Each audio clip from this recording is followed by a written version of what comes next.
소금 장수와 기름 장수. 옛날에 배짱이 두둑한 소금 장수가 있었어요. 소금 장수는 소금을 지고 산이며 바다며 안 가본 데가 없었어요.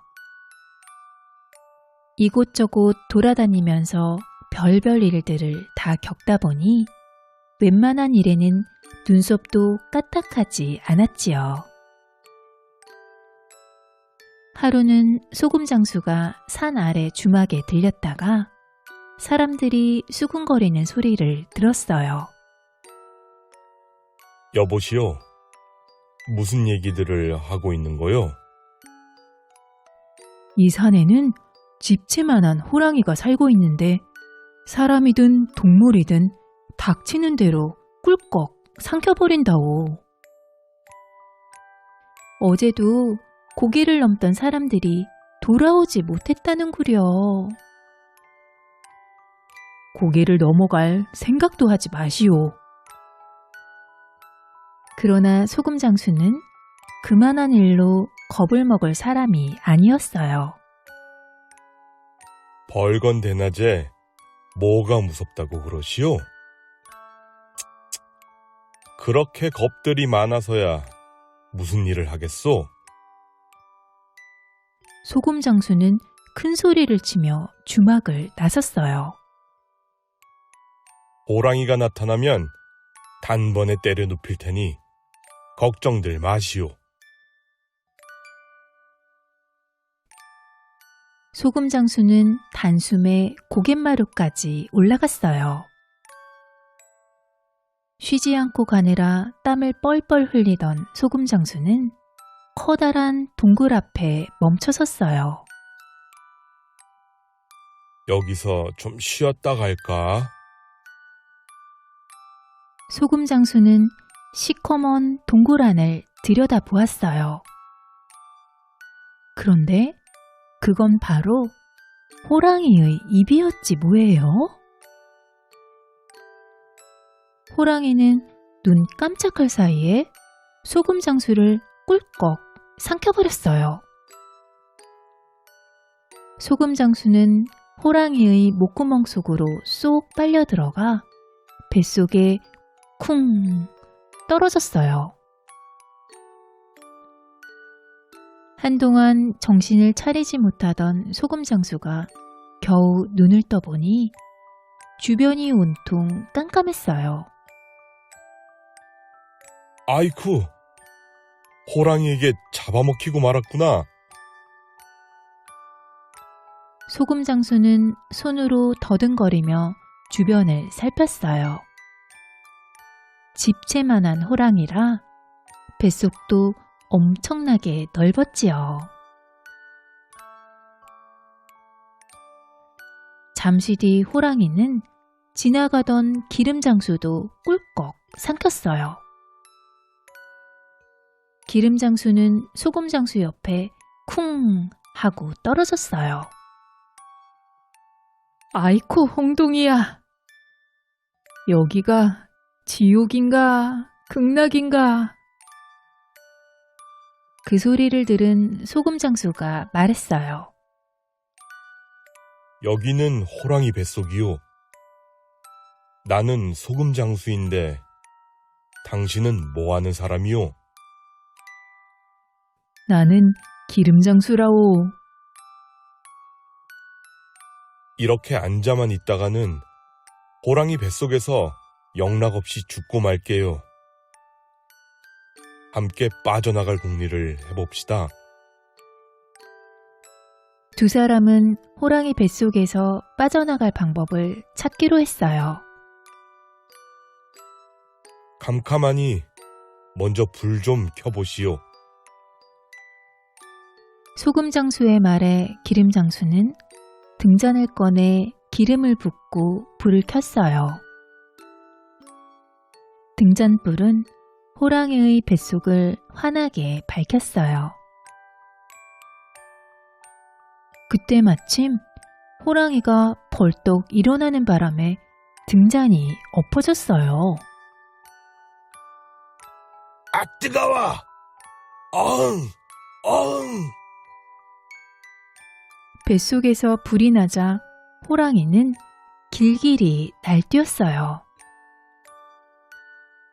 호랑이가 날뛰자 불길은 더욱 번져 소금장수와 기름장수도 불에 타 죽을 지경이었지요. 아이고 뜨거워! 소금장수 살려! 어이쿠 뜨거워! 기름장수 살려!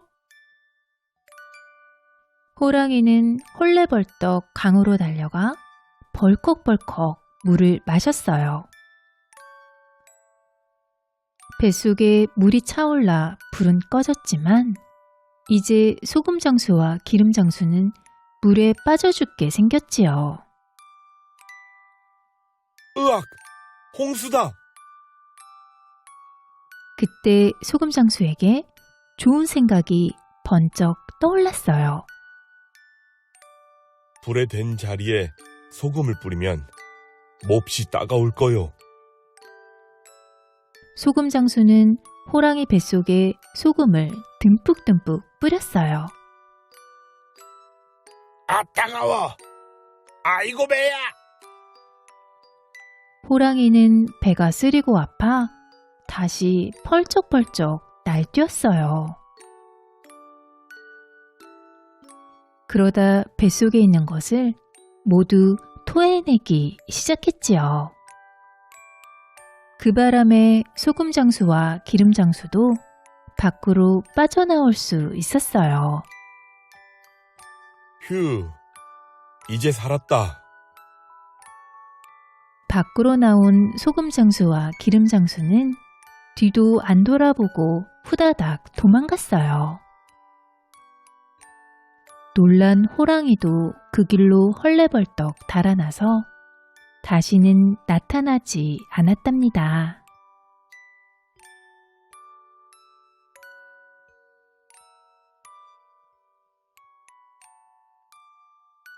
죽은 돈과 산 돈. 옛날 어느 마을에 덕망이 높은 부자 영감이 살았어요. 현명하고 너그러워서 사람들에게 많은 존경을 받았지요. 어느 날 이웃 마을에 가서 볼일을 보고 집으로 돌아오던 부자는 게을물을 건너게 되었어요. 게을물에 놓인 징검다리를 건너가는데 실수로 엽전 한 잎을 떨어뜨렸어요.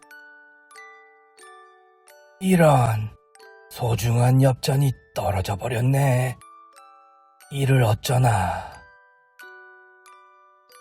부자는 서슴없이 신을 벗고 바지 저고리를 걷어 올리더니 개울로 들어갔어요.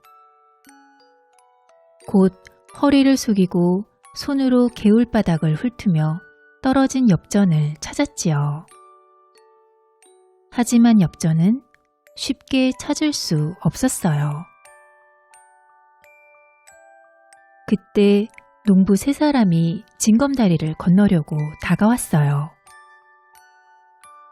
농부들은 물속에서 무언가를 열심히 찾고 있는 부자를 보고 물었어요.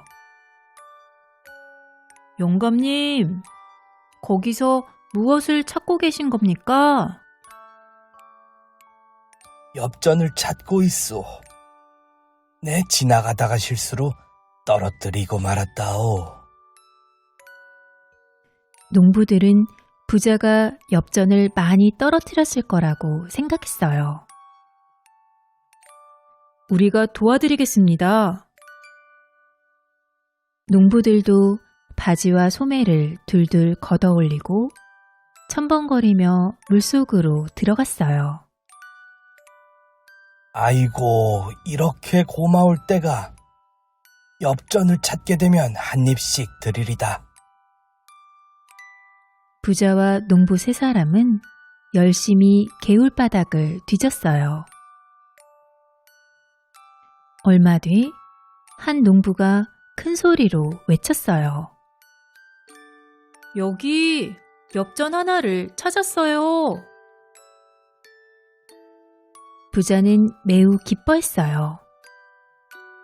아이고, 고맙소. 덕분에 엽전을 찾았소. 부자는 약속한 대로 농부들에게 엽전 한 입씩을 주었어요. 잃어버린 돈이 고작 한 입뿐이었습니까? 부자가 그렇다고 대답하자 농부들은 어이가 없었어요. 겨우 엽전 한 입을 찾으려고 우리들을 고생시켰단 말입니까? 영감님 돈이 귀한다 한들 우리들을 이렇게 하찮게 부려도 되는 겁니까? 농부들은 기분 나빠하며 얼굴을 붉혔어요. 허허, 내 말을 좀 들어보시오. 씩씩거리는 농부들에게 부자가 말했어요. 잃어버린 엽전을 찾지 않으면 그것은 영영 죽은 돈이 되고 말 것이요. 하지만 이렇게 찾으면 이 엽전은 다시 살아나서 귀하게 쓰일게요. 산 돈이 되는 거라오. 그 말을 들은 농부들은 고개를 끄덕였어요. 그렇게 깊은 뜻이 있는 줄 몰랐습니다. 우리도 좋은 일을 한 걸로 됐으니 돈은 받지 않겠습니다. 농부들이 받았던 엽전을 도로 내밀자 부자가 말했어요. 그것은 죽은 돈을 살리기 위해 값지게 쓴 것이니 넣어두시오. 여러분이 그 엽전을 값지게 쓰면 엽전 낸잎이 모두 살아나는 거라오. 그 말을 들은 농부들은 크게 감동했어요. 그리고 다시 가던 길을 떠났답니다. 어느 날 부자가 엽전을 담아둔 상자를 정리하고 있었어요. 부자는 돈 상자 속에서 한쪽 귀퉁이가 떨어져 나간 엽전 하나를 발견했어요. 부자는 하인을 불러 말했어요. 대장간에 가서 이 엽전의 귀퉁이를 땜질해 오너라. 하인은 엽전을 받아들고 대장간으로 심부름을 갔지요. 대장장이는 뜨겁게 달궈진 쇠를 망치로 쾅쾅 두드리며 낫을 만들고 있었어요. 하인이 엽전을 내밀며 말했어요. 주인님이 이 엽전의 귀퉁이를 땜질해 오라고 하십니다. 대장장이는 하던 일을 멈추었어요. 엽전을 살펴보던 대장장이는 고개를 갸웃거리며 말했어요. 이 엽전을 땜질하려면 수고비로 세 잎은 받아야 한다. 한 잎짜리 엽전을 떼우려고 세 잎을 쓰면 손해이지 않느냐. 가서 배보다 배꼽이 더 크다고 말씀드려라. 대장장이의 말을 들은 하인은 엽전을 도로 부자에게 가지고 왔어요. 어찌 엽전을 땜질하지 않고 그냥 가지고 왔느냐? 하인은 대장장이의 말을 그대로 전했어요. 하인의 말을 들은 부자는 빙그레 웃으며 말했어요. 엽전 한 잎을 고치려고 세 잎을 쓰면 두 잎을 손해보게 된다는 말이렸다. 네, 바로 그 말입지요. 하지만 부자는 허허 웃었지요. 돈이 더 들더라도 그 엽전은 고쳐야 하니 다시 대장간으로 가져가거라. 하인은 영문을 몰라 고개를 갸우뚱하며 제자리에 멀뚱멀뚱 서 있었어요. 부자는 하인에게 자신의 생각을 찬찬히 들려주었어요. 돈이 있어 사람들이 먹을 것을 사고 입을 것도 사고 편안하게 살 수 있으니 사람들도 돈을 귀하게 여기고 돈이 재구실을 하게 해 주어야 한다. 귀퉁이가 떨어진 엽전이 돈 구실을 제대로 할 수 있겠느냐? 부자가 묻자 하인은 고개를 저었어요. 그러자 부자가 다시 물었어요. 그럼 죽은 돈이 되겠지. 그렇겠네요. 이 엽전을 고치면 이 엽전은 다시 살아나서 재구실을 하는 산돈이 되는 것이다. 하인은 그래도 이해가 안 가는 듯 부자에게 물었어요. 그래도 대장장이에게 새잎을 주시면 손해를 보시는 게 아닙니까? 대장장이에게 수고비로 준 새잎도 이것저것을 돌며 제 몫을 다할 게다. 돈 상자에서 잠자고 있던 돈이 깨어나서 일을 하게 되는 거지. 돈을 많이 가진 사람일수록 돈이 바르게 쓰일 수 있도록 해야 한단다. 그것만으로 보람된 일이지. 하인은 그제야 고개를 끄덕였어요. 하인은 귀퉁이가 떨어진 엽전과 대장장이에게 수고비로 줄 엽전 새잎을 받아들고 다시 대장간으로 향하며 생각했어요. 부자는 아무나 되는 게 아니구나.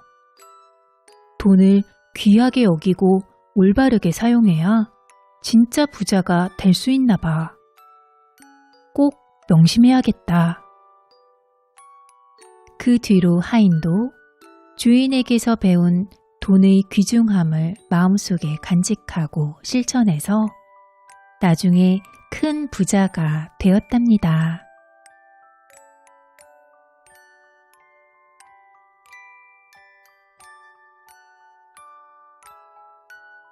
눈치 3년, 띄엄 3년. 옛날 어느 산골 마을에 나이든 총각이 살았어요. 산 하나 넘어 골장 마을에는 아주 어여쁜 처녀가 살고 있었지요. 어느 날 총각과 처녀가 산길에서 마주쳤어요. 총각은 어여쁜 처녀를 보자 한눈에 반해버렸어요. 처녀도 총각이 마음에 들었어요. 만나자마자 마음이 끌린 두 사람은 찬물 한 그릇 떠놓고 혼인을 했답니다.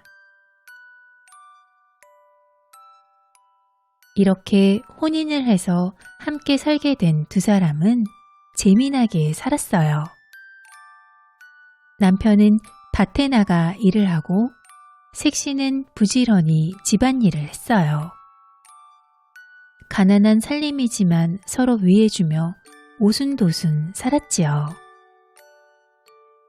그런데 남편이 어찌나 색시를 좋아하는지 잠시도 떨어지기가 싫었어요. 남편은 밭일을 나가도 눈앞에 색시 얼굴이 아른거렸어요. 하루 종일 색시 얼굴만 보고 있으면 얼마나 좋을까? 남편은 색시 옆에 딱 붙어 앉아 일을 안 나가는 날이 많아졌어요. 그러다 보니 집에는 점점 먹을 것이 떨어져 갔지요. 보다 못한 색시가 남편에게 말했어요.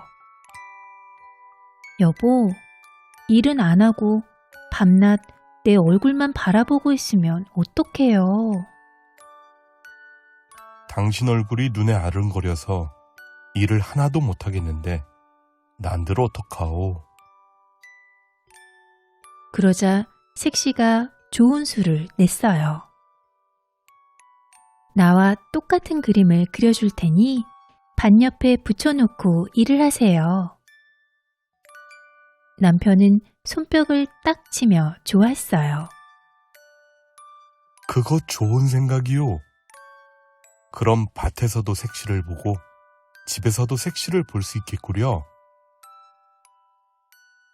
색시는 자신의 얼굴을 똑 닮게 그려주었어요. 남편은 색시의 그림을 반 옆에 있는 나무에 떡하니 붙여놓았어요. 일을 하다가 색시가 보고 싶으면 그림 한번 쳐다보고 다시 일하다가 색시가 보고 싶으면 또 그림을 쳐다보곤 했지요. 그런데 어느 날 갑자기 회오리바람이 씩 불어와 그림이 휙 날아가 버렸어요. 그림은 바람을 타고 멀리 날아가 임금님이 사는 궁궐 마당에 떨어졌어요. 궁궐을 걷던 임금님이 그림을 주워 들여다보니 그림 속에 아주 어여쁜 여인이 그려져 있었지요. 이 그림 속 여인을 당장 찾아 데려오너라. 신하들은 방방곡곡을 찾아다니다가 마침내 깊은 산속에서 그림 속 여인과 꼭 닮은 색시를 찾아냈어요. 임금님께서 이 그림 속 여인을 데려오라고 하셨다. 색시와 남편은 깜짝 놀랐어요. 신하들이 들고 있는 것은 회오리 바람에 날아간 색시의 그림이었지요. 임금님의 명령이라는 말에 색시와 남편은 할 말을 잃고 말았어요. 한 가지 청이 있습니다. 궁궐로 떠나기 전에 남편과 단둘이 이야기를 나누게 해주세요. 색시는 신하들이 없는 곳으로 남편을 데리고 갔어요. 이게 무슨 날벼락이요? 당신 없이 어떻게 살란 말이요? 남편은 기가 막혀 눈물이 쏟아졌어요. 3년 후 궁궐에서 잔치가 열리면 꼭 찾아오세요. 그동안 어떻게든 참고 견뎌서 눈치 3년, 띄엄 3년을 배워오셔야 해요. 눈치 3년, 띄엄 3년이라니? 그게 무슨 말이오? 이제 더 이상 기다릴 시간이 없다. 신하들이 와서 색시를 데려가는 바람에 남편은 답을 들을 수가 없었어요. 궁궐로 들어간 색시는 왕비가 되었어요. 하지만 색시는 하나도 기쁘지 않았어요. 얼굴에는 웃음기가 싹 사라졌어요. 임금님이 아무리 웃겨보려고 해도 색시는 남편 생각에 도통 웃지를 않았지요. 임금님은 몹시 답답했어요. 그럭저럭 3년이 지난 뒤 색시가 임금님에게 말했어요. 저에게 소원이 하나 있습니다. 그게 무엇이오? 궁궐 밖에는 굶주리는 거지들이 많이 있다고 들었습니다. 거지들을 모아 잔치를 벌이고 맛있는 음식을 한번 대접하고 싶습니다. 좋은 생각이요. 그렇게 합시다.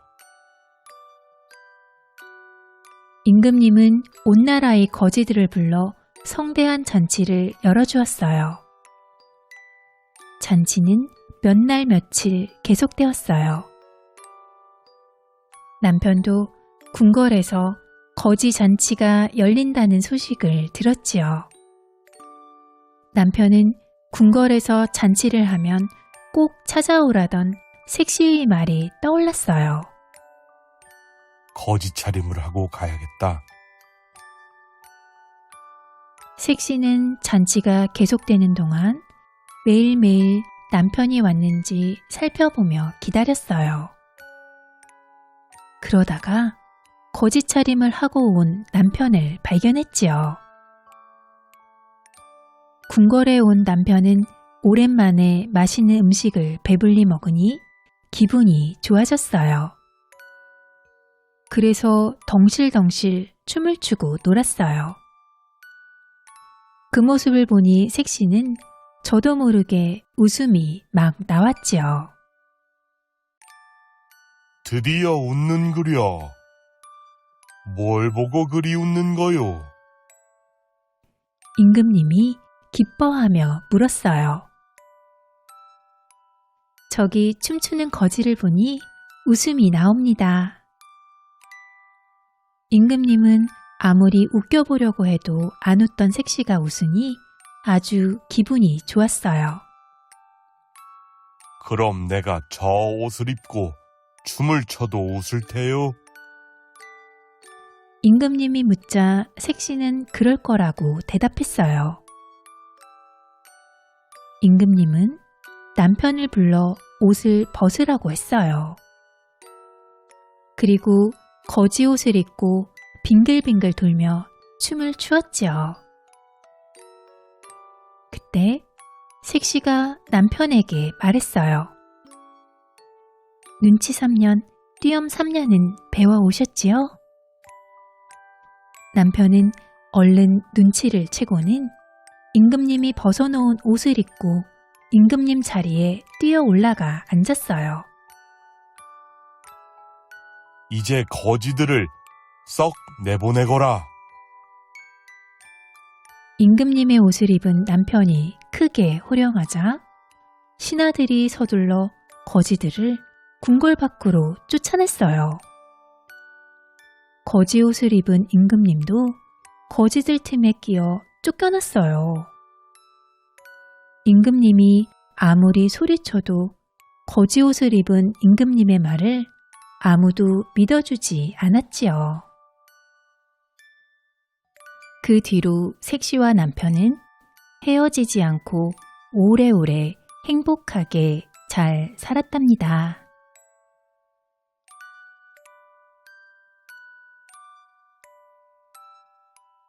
재미있게 들으셨나요?